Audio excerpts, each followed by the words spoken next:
स्वागत है आपका दोस्तों बिहार न्यूज में। मैं हूं फिरदौस गनी और आप देख रहे हैं केडीबी लाइव। दोस्तों आज हो चुका है 4 अप्रैल 2026।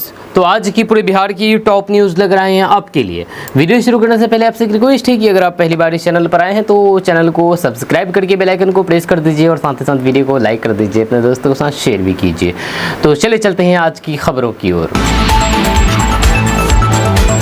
दोस्तों आज बिहार न्यूज की शुरुआत सबसे पहले करेंगे कि सीएम की रेस में सभी दावेदारों को झटका, बीजेपी का बड़ा प्लान क्या है। दरअसल बात यह है कि बिहार में मुख्यमंत्री पद को लेकर के चल रही सियासी रेस में बड़ा ट्विस्ट आ सकता है। रिपोर्ट्स के मुताबिक बीजेपी किसी एक चेहरे पर दाव लगाने के बजाय चौंकाने वाला फैसला ले सकती है, जिससे सम्राट चौधरी समेत सभी दावेदारों को झटका लग सकता है। दरअसल पार्टी के सामने सबसे बड़ी चुनौती जाति और फिर राजनीतिक संतुलन की है। अगर किसी एक नेता को सीएम बनाया जाता है तो फिर दूसरे गुट नाराज हो सकते हैं। इसी वजह से बीजेपी ऐसा फॉर्मूला तैयार कर रही है जिसमें संतुलन बनाए रखा जाए और फिर सभी वर्गों को साथ रखा जा सके। यही कारण है कि पार्टी अभी तक किसी एक नाम पर खुलकर के सामने नहीं आई है। जब सूत्रों के अनुसार बीजेपी सरप्राइज फेस या फिर नया समीकरण ला सकती है, जिससे मौजूदा दावेदारों की उम्मीदों को झटका लग सकता है। कुल मिलाकर के बिहार में सीएम पद को लेकर के सस्पेंस अभी भी बना हुआ है।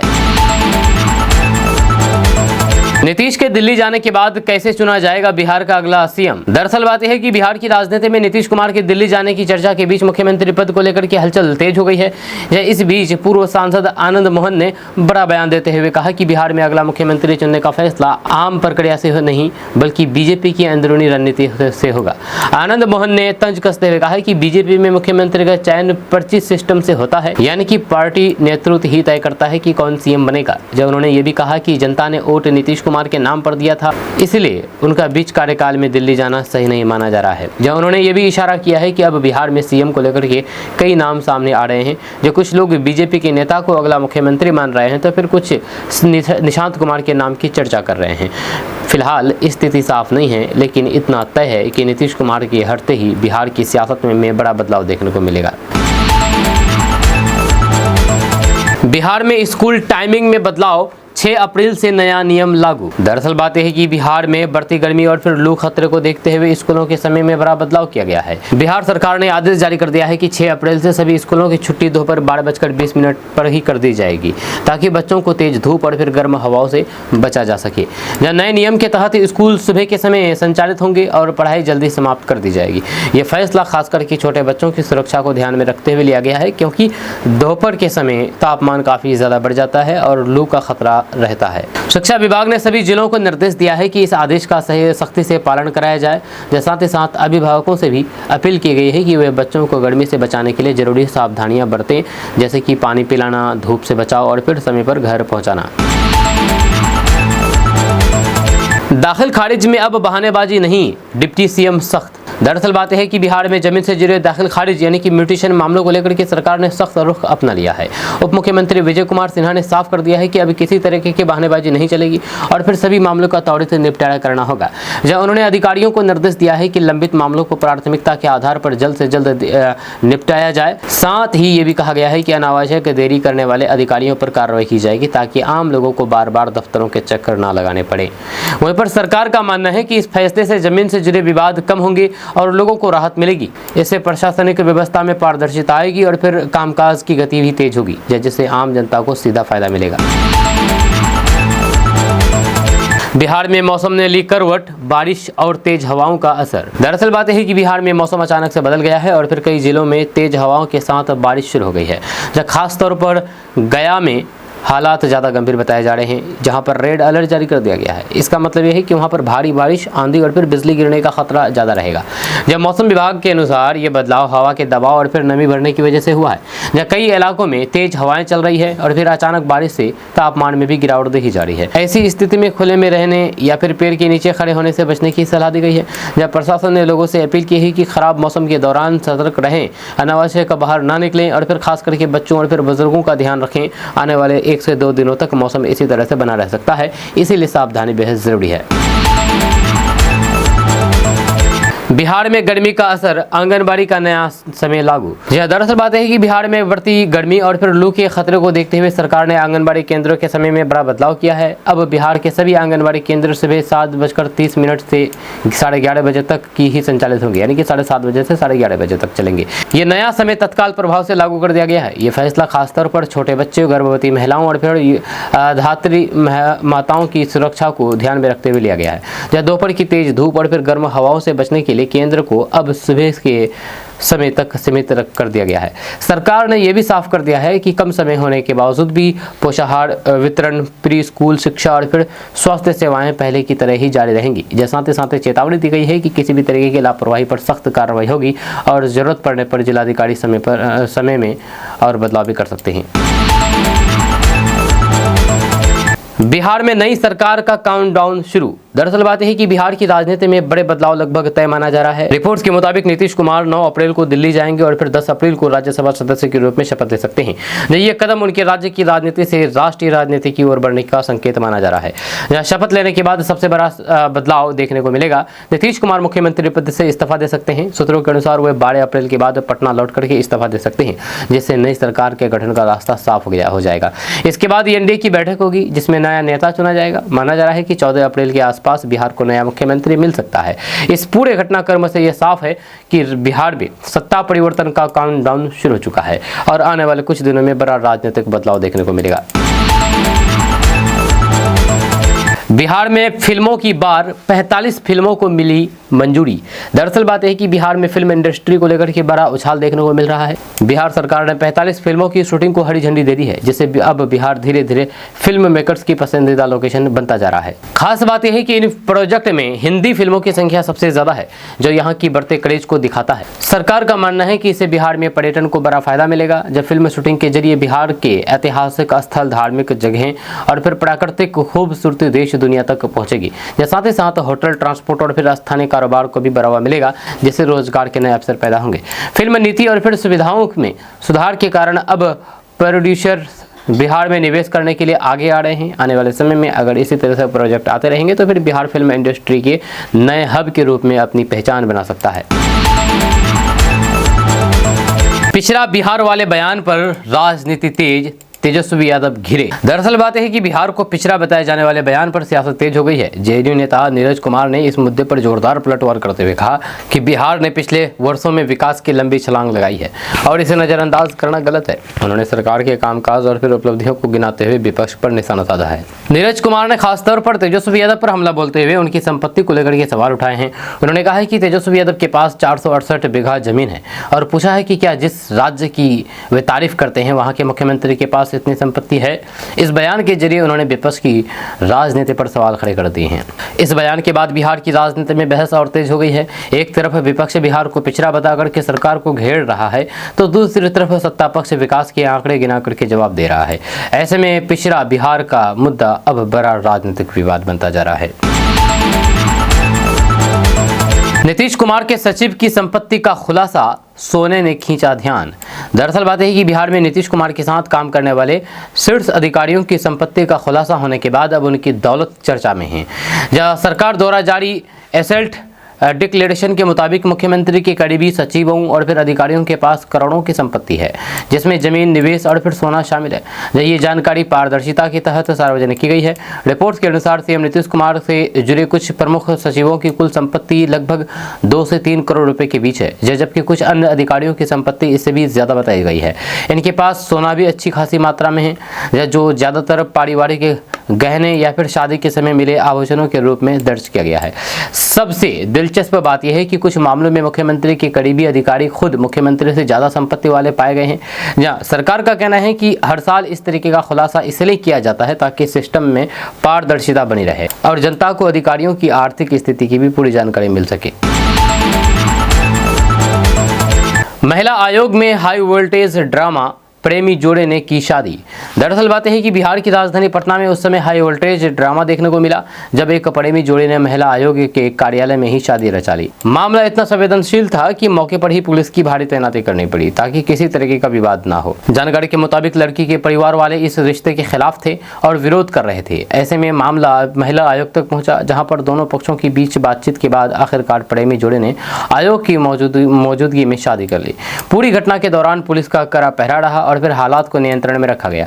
इस शादी की चर्चा अब पूरे इलाके में हो रही है, जहां इसे एक तरफ प्यार की जीत तो फिर दूसरी तरफ सामाजिक टकराव के उदाहरण के रूप में देखा जा रहा है। बिहार में मखाना खेती को बढ़ावा, 16 जिलों को 75% अनुदान। दरअसल बात है कि बिहार सरकार ने मखाना खेती को बढ़ावा देने के लिए बड़ा फैसला लिया है। अब बिहार के 16 जिलों में किसानों को मखाना उत्पादन के लिए 75% का अनुदान दिया जाएगा। जी हाँ, ये योजना खासतौर पर उन क्षेत्रों में लागू होगी जहां पर मखाना की खेती की अच्छी संभावना है। जब सरकार इस योजना पर अगले 2 साल में करीब 17 करोड़ रुपए खर्च करेगी। इसके तहत किसानों को तालाब निर्माण, बीज प्रशिक्षण और फिर आधुनिक तकनीक की सुविधा दी जाएगी ताकि उत्पादन बढ़ाया जा सके और फिर किसानों की आय में इजाफा हो। वहीं पर माना जा रहा है कि इस पहल से बिहार में मखाना उत्पादन को नई गति मिलेगी और फिर बिहार देश विदेश में नई अपनी पहचान मजबूत करेगा। साथ ही साथ ये योजना किसानों के लिए रोजगार और फिर कमाई का बड़ा जरिया साबित हो सकती है। नीतीश मॉडल बनाम चरवाहा विद्यालय, बिहार में फिर सियासी टकराव। दरअसल बात है कि बिहार की राजनीति में एक बार फिर से बयानबाजी तेज हो गई है। जेडीयू ने नीतीश मॉडल को लेकर के अपनी उपलब्धियां गिनाई है और दावा किया है कि बिहार में शिक्षा, सड़क, स्वास्थ्य और फिर कानून व्यवस्था में बड़ा सुधार हुआ है। जब पार्टी नेताओं का कहना है कि नीतीश कुमार के नेतृत्व में बिहार ने विकास की नई दिशा पकड़ी है। जब वहीं पर जेडीयू ने आरजेडी के दौर पर निशाना साधते हुए लालू प्रसाद यादव और फिर राबड़ी देवी के शासन को चरवाहा विद्यालय वाली राजनीति बताया है। उनका कहना है कि उस में शिक्षा व्यवस्था कमजोर थी और राज्य पिछड़ गया था। एक तरफ जेडीयू नीतीश मॉडल को विकास का प्रतीक बता रही है तो दूसरी तरफ विपक्ष इसे केवल राजनीतिक प्रचार बता रहा है। ऐसे में बिहार की राजनीति में आरोप प्रत्यारोप का दौर फिर से तेज हो गया है। बिहार में निजी स्कूल खोलना होगा आसान, नियमों में ढील की तैयारी। दरअसल बात है कि बिहार में अब प्राइवेट स्कूल खोलना पहले से आसान हो सकता है। शिक्षा विभाग नई नियमावली तैयार कर रहा है जिसमें स्कूल खोलने से जुड़े कई नियमों को आसान बनाने की योजना है। इस कदम का मकसद शिक्षा क्षेत्र में निजी निवेश को बढ़ावा देना और प्रक्रियाओं को कम जटिल बनाना है। जहाँ नई व्यवस्था के तहत लाइसेंस, मान्यता और फिर अन्य औपचारिकताओं को आसान बनाया जा सकता है ताकि लोगों को बार बार दफ्तरों के चक्कर न लगाने पड़े। जब सरकार इसे ईज ऑफ डूइंग बिजनेस के तहत बड़ा सुधार मान रही है जिससे शिक्षा क्षेत्र में नए निवेशक और फिर संस्थान आगे बढ़ सकेंगे। जब सरकार का मानना है कि इससे बिहार में शिक्षा का विस्तार होगा और फिर प्रतियोगिता बढ़ने से बच्चों को बेहतर सुविधाएं मिलेगी। हालांकि साथ ही साथ ये भी सुनिश्चित किया जाएगा कि गुणवत्ता और फिर बुनियादी मानकों में से कोई भी समझौता ना हो ताकि शिक्षा का स्तर बना रहे।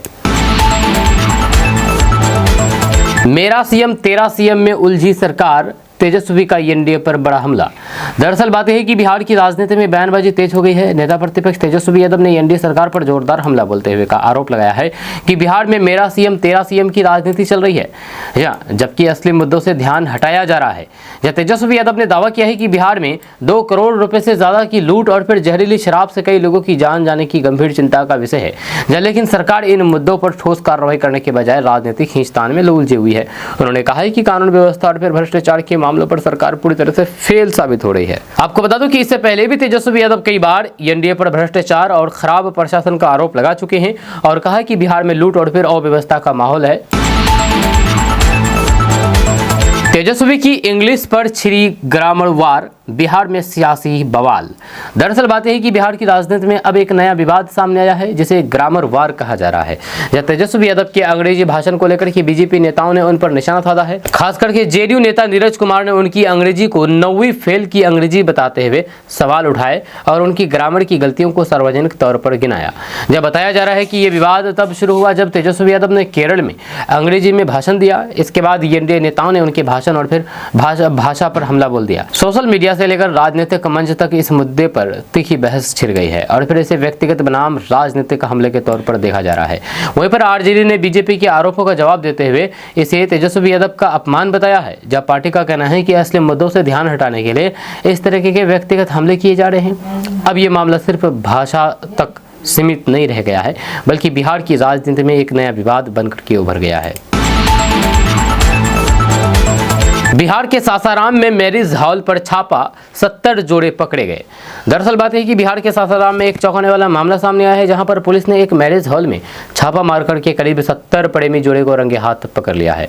जब बताया जा रहा है कि ये जगह शादी समारोह के नाम पर चलाई जा रही थी, लेकिन अंदर संदिग्ध गतिविधियां हो रही थी। पुलिस को इस मैरिज हॉल के बारे में लगातार शिकायतें मिल रही थी कि यहां पर गलत काम हो रहा है। इसके बाद टीम ने अचानक छापेमारी की, जिसमें बड़ी संख्या में युवक युवतियां आपत्तिजनक स्थिति में मिले।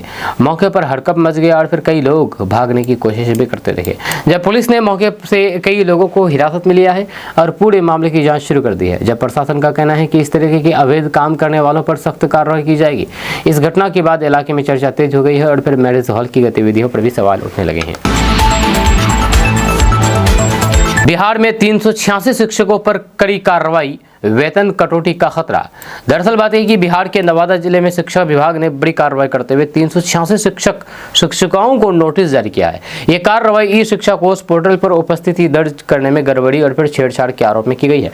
विभाग ने सभी शिक्षकों से 3 दिनों के भीतर जवाब मांगा है और चेतावनी दी है कि संतोषजनक जवाब नहीं मिलने पर वेतन काट दिया जाएगा। मामला 30 मार्च का बताया जा रहा है, जब कई शिक्षकों ने पोर्टल पर खुद को प्रेजेंट दिखाया और मार्क ऑन ड्यूटी चुना, कारण वाले कॉलम को खाली छोड़ दिया या फिर गलत जानकारी भर दी। जब विभाग ने इसे नियमों का उल्लंघन और फिर मनमानी करार दिया है। श्रावणी मेले से पहले अजगैबीनाथ धाम को बड़ा तोहफा, बनेगा बिहार का दूसरा ग्लास ब्रिज। दरअसल बात यह है कि बिहार के अजगैबीनाथ धाम में श्रद्धालुओं और फिर पर्यटकों के लिए बड़ा आकर्षण बनने जा रहा है। यहाँ पर बिहार का दूसरा ग्लास ब्रिज बनाया जाएगा, जिसे आगामी श्रावणी मेले से पहले तैयार करने की योजना है। ये ब्रिज गंगा नदी के ऊपर बनेगा और फिर धार्मिक स्थल को आधुनिक पर्यटन से जोड़ने का काम करेगा। यह करीब 20 करोड़ रुपए की लागत से बनने वाला ये ग्लास ब्रिज लगभग 30 मीटर लंबा और करीब 200 फीट ऊंचाई पर होगा। इस पर चलने वाले लोग गंगा नदी, मंदिर और फिर आसपास के प्राकृतिक दृश्य का शानदार नजारा देख सकेंगे। खास बात यह है कि यहाँ से डॉल्फिन जैसे जलीय जीवों को देखने का भी अनुभव मिलेगा, जिससे ये जगह और खास बन जाएगी। सरकार का मानना है कि इस परियोजना से धार्मिक पर्यटन को बड़ा बढ़ावा मिलेगा और फिर स्थानीय लोगों के लिए रोजगार के नए अवसर भी पैदा होंगे। श्रावणी मेले में आने वाले लाखों श्रद्धालुओं के लिए ये ग्लास ब्रिज एक नया आकर्षण होगा और फिर बिहार के पर्यटन मानचित्र पर अजगैबीनाथ धाम की पहचान और मजबूत होगी। अब AI बताएगा खून की पूरी रिपोर्ट, बिहार में नई तकनीक की शुरुआत। दरअसल बात है कि बिहार में स्वास्थ्य सेवाओं को आधुनिक बनाने की दिशा में बड़ा कदम उठाया जा रहा है। अब खून की जांच के लिए आर्टिफिशियल इंटेलिजेंस यानी कि AI तकनीक का इस्तेमाल किया जाएगा, जिससे मरीजों को तेज और फिर सटीक रिपोर्ट मिल सकेगी। इस नई व्यवस्था के तहत लैब में मशीनें खुद ही सैंपल का विश्लेषण करेगी और पूरी रिपोर्ट तैयार करेगी। इस तकनीक की खास बात यह है कि जाँच रिपोर्ट सीधे मरीज के मोबाइल पर भेजी जाएगी। इससे अस्पतालों और फिर लैब में लगने वाली लंबी लाइनों से राहत मिलेगी और फिर लोगों को बार बार चक्कर नहीं लगाना पड़ेगा। जहां साथ ही साथ डॉक्टर भी डिजिटल रिपोर्ट के जरिए जल्दी और फिर बेहतर इलाज कर पाएंगे। जब सरकार का मानना है कि इस पहल से स्वास्थ्य सेवाएं और मजबूत होगी और फिर ग्रामीण इलाकों में भी लोगों को बेहतर सुविधा मिलेगी। AI आधारित जांच से समय की बचत होगी, मानवीय गलती कम होगी और फिर मरीजों को पारदर्शी और फिर भरोसेमंद रिपोर्ट मिल सकेगी। जनसुराज पार्टी में टूट की अटकलें तेज, प्रशांत किशोर को लग सकता है बड़ा झटका। दरअसल बात है कि बिहार की राजनीति में प्रशांत किशोर की पार्टी जनसुराज पार्टी को लेकर के बड़ी खबर सामने आ रही है।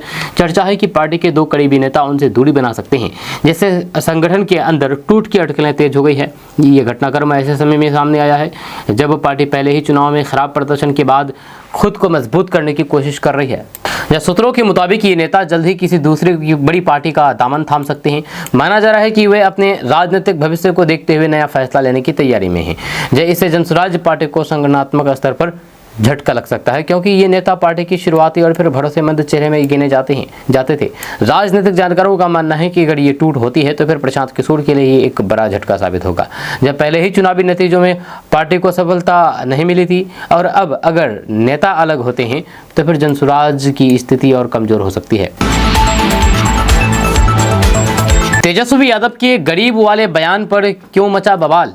दरअसल बात यह है कि बिहार के नेता प्रतिपक्ष तेजस्वी यादव ने केरल में चुनाव प्रचार के दौरान कहा कि बिहार एक गरीब राज्य है और इसकी तुलना केरल से की है। उन्होंने केरल के हेल्थ और फिर एजुकेशन मॉडल की तारीफ करते हुए कहा कि बिहार को उससे सीखने की जरूरत है। अब जैसे ही ये बयान बिहार पहुंचा तो सियासत गर्मा गई और फिर एनडीए नेताओं ने इसे राज्य का अपमान बताया है। इस बयान पर बीजेपी, जेडीयू और फिर अन्य दलों ने तेजस्वी यादव पर हमला बोला है। नेताओं का कहना है कि वे दूसरे राज्य में जाकर के बिहार की छवि खराब कर रहे हैं और जनता का अपमान कर रहे हैं। वहीं पर कुछ नेताओं जैसे कि एआईएमआईएम के नेता अख्तरुल इमान ने उनके बयान का समर्थन करते हुए कहा है कि बिहार का गरीब होना एक हकीकत है और इसे स्वीकार करना चाहिए। अगर डेटा की बात करें तो फिर आंकड़ों के हिसाब से बिहार देश के सबसे गरीब राज्यों में गिना जाता है। प्रति व्यक्ति आय कम है और शिक्षा, स्वास्थ्य के कई मानकों पर राज्य अभी भी पीछे है। हालांकि सरकार का दावा है कि पिछले वर्षों में सड़क, बिजली और फिर इंफ्रास्ट्रक्चर में काफ़ी सुधार हुआ है। इसी सच और सियासत के टकराव की वजह से तेजस्वी के गरीब वाले बयान पर इतना बड़ा बखेरा खड़ा हो गया है। बिहार में सीओ के हड़ताल पर सख्ती, विजय सिन्हा की दो टूक दी चेतावनी। दरअसल बात यह है कि बिहार में राजस्व कर्मचारियों की हड़ताल को लेकर के सरकार अब पूरी तरह से सख्त हो गई है। उप मुख्यमंत्री विजय कुमार सिन्हा ने साफ शब्दों में कहा कि जो कर्मचारी काम पर वापस नहीं लौटेंगे उनके खिलाफ कड़ी कार्रवाई की जाएगी। उन्होंने चेतावनी दी है कि किसी को भी बख्शा नहीं जाएगा और प्रशासनिक व्यवस्था की से खिलवाड़ करने वालों पर सख्त कदम उठाए जाएंगे। बताया जा रहा है कि बिहार में कई दिनों से सैकड़ों राजस्व कर्मचारी और फिर अधिकारी हड़ताल पर हैं। जैसे जमीन से जुड़े हुए काम, जैसे दाखिल खारिज, सर्वे और फिर अन्य जरूरी सेवाएं प्रभावित हो रही है। सरकार ने इस हड़ताल को अवैध घोषित करते हुए कर्मचारियों को ससमय के भीतर काम पर लौटने का अल्टीमेट दिया है। जब सरकार ने यह भी स्पष्ट कर दिया है कि अगर कर्मचारी नहीं माने तो फिर वेतन कटौती, सेवा बाधित और यहां तक कि बर्खास्तगी जैसी कार्रवाई भी की जा सकती है। यह सख्ती के बाद कुछ कर्मचारी काम पर लौटने लगे हैं, लेकिन अब भी कई हड़ताल पर डटे हुए हैं, जिससे मामला और तूल पकड़ता जा रहा है। बिहार का अगला सीएम कौन? मंत्री के बयान से बड़ी हलचल। दरअसल बात यह है कि बिहार में नीतीश कुमार के संभावित इस्तीफे और फिर दिल्ली जाने की चर्चाओं के बीच अब नए मुख्यमंत्री को लेकर के सियासत तेज हो गई है। इसी बीच डिप्टी सीएम विजय कुमार सिन्हा के बयान ने अटकलों को और हवा दे दी है। माना जा रहा है कि बिहार में अब बीजेपी का मुख्यमंत्री बनने की संभावना काफी मजबूत हो गई है।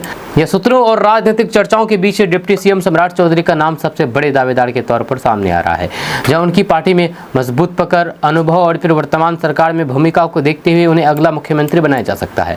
हालांकि अभी तक आधिकारिक तौर पर किसी नाम का ऐलान नहीं हुआ है। दोस्तों, मौलाना अब्दुल्ला सालिम चतुर्वेदी की गिरफ्तारी को लेकर के सीमांचल ही नहीं बल्कि पूरे देश में बहस छिड़ गई है। यह तमाम तर नेता इसको लेकर के बोल रहे हैं, लेकिन सबसे खास बात यह है कि किशनगंज सांसद डॉक्टर जावेद आज़ाद इस मामले पर चुप्पी साधे हुए हैं। आखिर क्या कारण रहा होगा ये वही बता सकते हैं, लेकिन उनकी चुप्पी अब चर्चा में आ गई। जब उनकी चुप्पी को लेकर के लोग बहस कर रहे हैं। किशनगंज सांसद डॉक्टर जावेद आज़ाद इस मामले पर चुप क्यों है, क्यों नहीं कुछ बोल रहे हैं, क्यों नहीं उनके हक के बारे में बोल रहे हैं। सीमांचल के अलग अलग हिस्सों से नेताओं के बयान सामने आ रहे हैं। कई लोग इसे गलत कार्रवाई बता रहे हैं तो फिर कुछ लोग निष्पक्ष जांच की मांग कर रहे हैं। लेकिन सांसद डॉक्टर जावेद आज़ाद जो खुद सीमांचल का प्रतिनिधित्व करते हैं और कांग्रेस के वरिष्ठ नेताओं में गिने जाते हैं, अब तक इस मुद्दे पर कोई सार्वजनिक बयान देते नजर नहीं आए हैं। यही वजह है कि अब राजनीतिक गलियारों में उनकी चुप्पी को लेकर के सवाल उठने लगे हैं। लोग पूछ रहे हैं कि जब पूरे इलाके में इस मुद्दे पर चर्चा हो रही है तब स्थानीय सांसद डॉक्टर जावेद आज़ाद की तरफ से कोई प्रतिक्रिया क्यों नहीं आई? क्या ये राजनीतिक रणनीति है या फिर किसी वजह से दूरी बनाए रखी जा रही है? सांसद डॉक्टर जावेद आज़ाद को कांग्रेस के मजबूत नेताओं में माना जाता है। कहा जाता है कि उनका पार्टी हाईकमान से सीधा संपर्क है और वह बड़े मुद्दों पर अपनी बात रखने की क्षमता रखते हैं। ऐसे में लोगों को उम्मीद थी कि वे इस मामले में सामने आकर के अपनी राय देंगे या फिर कम से कम स्थिति स्पष्ट करेंगे। जी हाँ, हालांकि उनको तो इस मामले पर पहल करनी चाहिए। मौलाना अब्दुल्ला सालिम चतुर्वेदी की गिरफ्तारी जिस तरह से हुई है उसे लेकर के कई सवाल उठाए जा रहे हैं।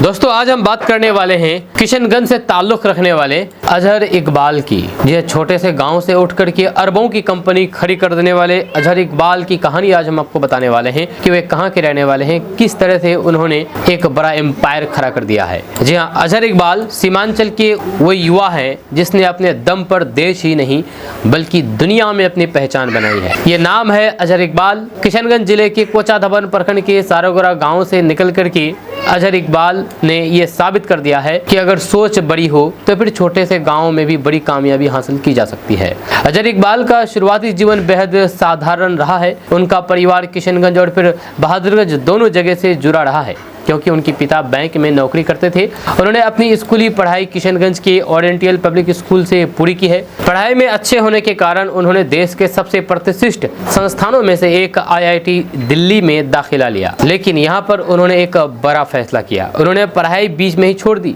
ये फैसला आसान नहीं था, लेकिन अजहर इकबाल ने अपनी आइडिया पर भरोसा किया और उसी दिशा में आगे बढ़ने का फैसला किया। फिर से आपको बता दूं कि अजहर इकबाल किशनगंज के रहने वाले हैं। ये किशनगंज के कोचाधामन थाना के गरगांव पंचायत के सारोगरा गांव के वे रहने वाले हैं। बहादुरगंज में भी उनका घर है और अक्सर पर्व त्यौहार में वे घर आते हैं। इस बार भी वे ईद में घर आए हुए इस बार भी ईद में उनका घर आना हुआ। अजहर इकबाल की कैरियर की शुरुआत एक बहुत ही साधारण तरीके से हुआ, जब उन्होंने फेसबुक पर एक पेज बनाया जहां पर वे सिर्फ 60 शब्दों में लिख करके न्यूज़ पोस्ट करते थे। जब ये आइडिया लोगों को काफ़ी पसंद आया, क्योंकि आज के दौर में लोग लंबी खबर पढ़ने से बचते हैं और कम समय में जानकारी चाहते हैं। या धीरे धीरे इस पेज के फॉलोअर्स बढ़ने लगे। दोस्तों, मौलाना अब्दुल्ला सालिम चतुर्वेदी की गिरफ्तारी को लेकर के किशनगंज सांसद डॉक्टर जावेद आजाद ने आखिरकार आधिकारिक बयान जारी कर ही दिया है। जी हां, मौलाना अब्दुल्ला सालिम चतुर्वेदी की गिरफ्तारी को लेकर के जारी विवाद के बीच अब किशनगंज सांसद डॉक्टर जावेद आजाद ने भी अपनी प्रतिक्रिया दी है। उन्होंने फेसबुक पर एक पोस्ट शेयर करते हुए उन्होंने अपना बयान जारी किया है। हम आपको बताएंगे कि आखिर डॉक्टर जावेद आजाद ने इस मामले पर क्या बातें कही है। तो उन्होंने फेसबुक पर एक पोस्ट शेयर करते हुए इस पूरे मामले पर गंभीर सवाल उठाए हैं और कानून के समान रूप से लागू होने की मांग की है। सांसद डॉक्टर जावेद आजाद ने कहा है कि देश में कई ऐसे नेता हैं जो इससे भी ज्यादा भड़काऊ और फिर आपत्तिजनक भाषण देते हैं, लेकिन उनके खिलाफ अक्सर कोई भी कार्रवाई नहीं होती है। उन्होंने ये भी कहा कि चुनाव के दौरान बड़े बड़े मंचों से कैमरे के सामने कई बार असंसदीय भाषा का खुलेआम इस्तेमाल किया जाता है, लेकिन फिर भी उन मामलों में सख्त कदम नहीं उठाए जाते हैं। उन्होंने साफ तौर पर ये सवाल उठाया है कि जब कानून का पालन सभी के लिए समान रूप से नहीं होता और उसमें राजनीतिक फ़ायदा देखने की कोशिश की जाती है, तो फिर ये लोकतंत्र के लिए एक गंभीर चिंता का विषय बन जाता है। उनका कहना है कि अगर एक ही तरह के मामले में अलग अलग तरीके से कार्रवाई होती है तो फिर ये न्याय व्यवस्था की निष्पक्षता पर सवाल खड़ा करता है। सांसद डॉक्टर जावेद आजाद ने यह भी कहा कि कई मामलों में लोग अपनी गलती स्वीकार कर लेते हैं और सार्वजनिक रूप से माफ़ी भी मांग लेते हैं, लेकिन इसके बावजूद भी उनके खिलाफ सख्त कार्रवाई होती है, जबकि दूसरी तरफ कुछ लोग खुलेआम भड़काऊ बयान देते रहते हैं और उन पर कोई भी ठोस का कदम नहीं उठाया जाता। उन्होंने इसे दोहरा मापदंड बताते हुए कहा कि ऐसी व्यवस्था लोकतंत्र को कमज़ोर करती है। अगर कानून का इस्तेमाल समान रूप से नहीं होगा तो फिर लोगों का भरोसा सिस्टम से उठने लगेगा। उन्होंने ये भी कहा कि कानून सबके लिए बराबर होना चाहिए, चाहे वे कोई आम व्यक्ति हो या फिर बड़ा नेता। सांसद डॉक्टर जावेद आजाद के इस बयान के बाद एक बार फिर से ये मुद्दा चर्चा में आ गया है कि क्या देश में कानून का इस्तेमाल पूरी तरह से निष्पक्ष तरीके से हो रहा है या नहीं। दोस्तों, मौलाना अब्दुल्ला सालिम चतुर्वेदी की गिरफ्तारी को लेकर के अब मामला लगातार तेज होता जा रहा है। सीमांचल से लेकर के पटना और दिल्ली तक इस मुद्दे पर आवाज़ उठाई जा रही है। इसी कड़ी में कोचाधामन के पूर्व विधायक मास्टर मुजाहिद आलम ने इस मामले को लेकर के बड़ा कदम उठाया है। यह पूर्व विधायक मास्टर मुजाहिद आलम ने बिहार राज्य अल्पसंख्यक आयोग के चेयरमैन गुलाम रसूल बलियावी से उनके आवास पर मुलाकात की और उन्हें एक मांग पत्र सौंपा है। इस मांग पत्र में उन्होंने उत्तर प्रदेश STF द्वारा मौलाना अब्दुल्ला सालिम चतुर्वेदी की गिरफ्तारी को गैर कानूनी बताया और उनके साथ हुए व्यवहार को अमानवीय करार दिया है। मुलाकात के दौरान मास्टर मुजाहिद आलम ने विस्तार से बताया है कि किस तरह से मौलाना अब्दुल्ला सालिम चतुर्वेदी को गिरफ्तार किया गया और किस तरह की प्रक्रिया अपनाई गई, जिस पर सवाल उठ रहे हैं।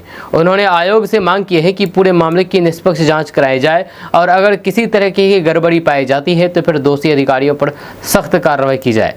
इस पर चेयरमैन गुलाम रसूल बलियावी ने उन्हें आश्वासन दिया है कि इस मामले को गंभीरता से लिया जाएगा और आवश्यक कदम उठाए जाएंगे। उन्होंने कहा कि अगर किसी के साथ अन्याय हुआ है तो फिर इसकी जाँच होनी चाहिए और न्याय मिलना चाहिए। सिर्फ यहीं तक मामला सीमित नहीं रहा, बल्कि पूर्व विधायक मास्टर मुजाहिद आलम ने इस मुद्दे को राष्ट्रीय स्तर पर भी उठाया है। उन्होंने इस पूरे मामले को लेकर के राष्ट्रीय मानवाधिकार आयोग नई दिल्ली को भी परिवाद पत्र भेजा है। इस पत्र में उन्होंने स्पष्ट रूप से मांग की है कि उत्तर प्रदेश एसटीएफ के उन अधिकारियों के खिलाफ कार्रवाई की जाए जिन्होंने कथित तौर पर गैर कानूनी तरीके से गिरफ्तारी की और फिर अमानवीय व्यवहार किया। मास्टर मुजाहिद आलम ने अपने परिवाद में यह भी कहा है कि ये मामला सिर्फ एक व्यक्ति का नहीं बल्कि ये कानून और मानवाधिकार से जुड़ा हुआ मुद्दा है।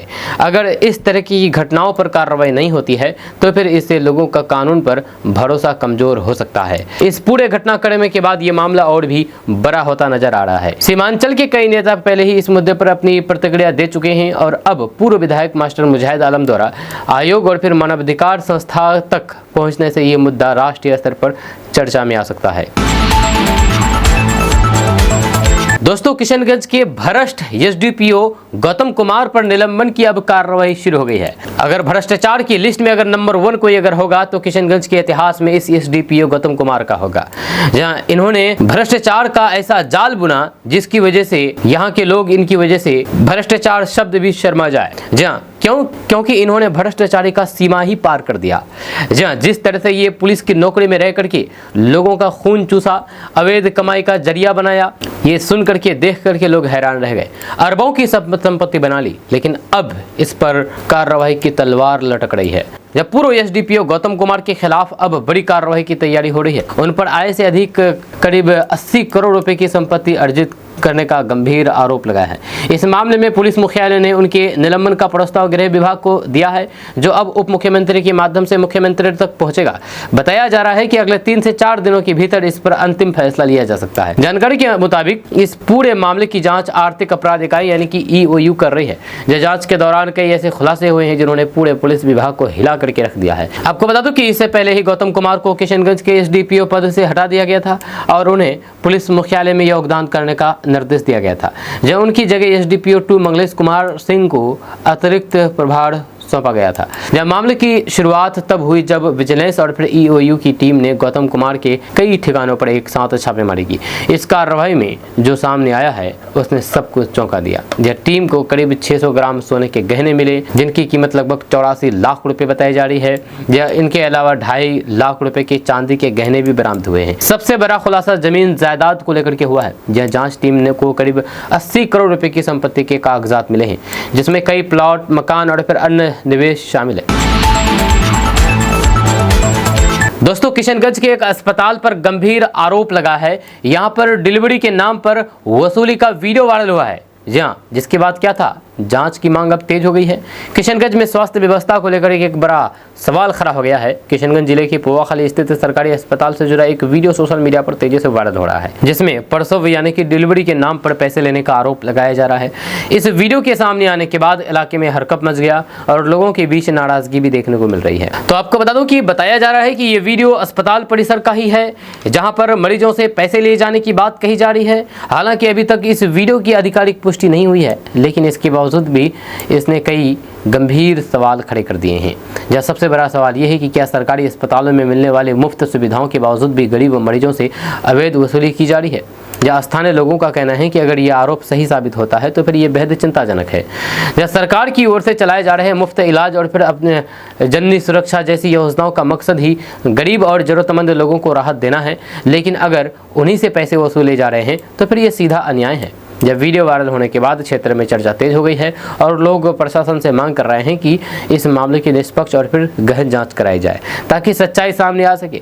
कई लोगों का कहना है कि अगर दोषी पाए जाते हैं तो फिर संबंधित कर्मचारियों पर सख्त कार्रवाई होनी चाहिए। जब इस मामले में एक और महत्वपूर्ण बात सामने आई है। सूत्रों के अनुसार अस्पताल से जुड़े एक कर्मी ने यह दावा किया है कि वायरल वीडियो पोवाखाली सरकारी अस्पताल का ही है। हालांकि इस दावे की भी अभी तक कोई भी आधिकारिक पुष्टि नहीं हुई है, लेकिन इसमें शक और गहरा हो गया है। अब सवाल ये भी उठता है कि वीडियो में दिख रहे लोग कौन हैं? क्या वे वास्तव में अस्पताल के कर्मचारी हैं या फिर ये किसी और जगह का वीडियो है? इन सभी बिंदुओं की जांच बेहद जरूरी है। फिलहाल स्वास्थ्य विभाग या फिर जिला प्रशासन की ओर से इस मामले में कोई भी स्पष्ट बयान सामने नहीं आया है। दोस्तों, किशनगंज रेलवे स्टेशन से एक बहुत बड़ा मामला सामने आया है। यहाँ पर रेलवे कर्मचारी के सहकर्मी के थप्पड़ से अधिकारी का कान फट गया है। जब रेलवे महकमे में जिससे हरकत मच गया, यहाँ पर एक सहकर्मी ने अपने ही सहकर्मी के कान पर एक थप्पड़ मारा। थप्पड़ इतना जोरदार था कि कान फट गया। जी हाँ, कान ही फट गया। किशनगंज रेलवे स्टेशन से ये मामला सामने आया है, जहां पर दो रेलवे कर्मचारियों के बीच मामूली विवाद अचानक हिंसक झड़प में बदल गया। इस घटना ने न सिर्फ स्टेशन परिसर बल्कि पूरे रेलवे महकमे को हिला करके रख दिया है। बताया जा रहा है कि स्टेशन पर सफाई व्यवस्था को लेकर के दो स्वास्थ्य निरीक्षकों के बीच बहस शुरू हो गई थी। ये बहस धीरे धीरे इतनी बढ़ गई कि बात हाथापाई तक पहुंच गई। आरोप है कि इस दौरान एक अधिकारी ने अपने ही सहकर्मी को इतना जोरदार थप्पड़ मारा कि उसका कान गंभीर रूप से घायल हो गया। तो आपको बता दो कि घायल अधिकारी की पहचान बासुकीनाथ गुप्ता के रूप में हुई है, जबकि उन पर हमला करने का आरोप लोकेश कुमार सिंह पर लगाया गया है। घटना के दौरान लगाए गए थप्पड़ की तीव्रता इतनी ज्यादा थी कि बासुकीनाथ के कान से खून निकलने लगा और बाद में पता चला कि उनके कान का पर्दा तक फट गया। घटना के तुरंत बाद पीड़ित अधिकारी ने रेलवे पुलिस यानी कि जीआरपी थाने में लिखित शिकायत दर्ज कराई है। हालांकि उनका आरोप है कि शिकायत देने के बावजूद भी अब तक मामले में एफआईआर दर्ज नहीं कराई गई है, जिससे वे काफी निराश हैं। जहां वे लगातार न्याय की मांग कर रहे हैं और उच्च अधिकारियों से कार्रवाई की अपील कर रहे हैं। इस मामले की गंभीरता को देखते हुए रेलवे प्रशासन भी सक्रिय हो गया है। नॉर्थ ईस्ट फ्रंटियर रेलवे के division medical officer doctor Devashish Pal अपनी टीम के साथ किशनगंज पहुंचे और पीड़ित का मेडिकल जांच कराया। डॉक्टरों की टीम ने कान की स्थिति का आकलन किया और रिपोर्ट तैयार करने में जुटी हुई है। दूसरी तरफ आरोपी अधिकारी लोकेश कुमार सिंह इस पूरे मामले पर चुप्पी साधे हुए हैं। वे मीडिया के सामने आने से बच रहे हैं और किसी भी तरीके की प्रतिक्रिया देने से इनकार कर दिया है। जहां इधर जांच टीम ने दोनों पक्षों को बुला करके पूछताछ भी शुरू कर दी है। हालांकि ये भी मामला सामने आया है कि पूछताछ आरोपी के ही कार्यालय में की जा रही है।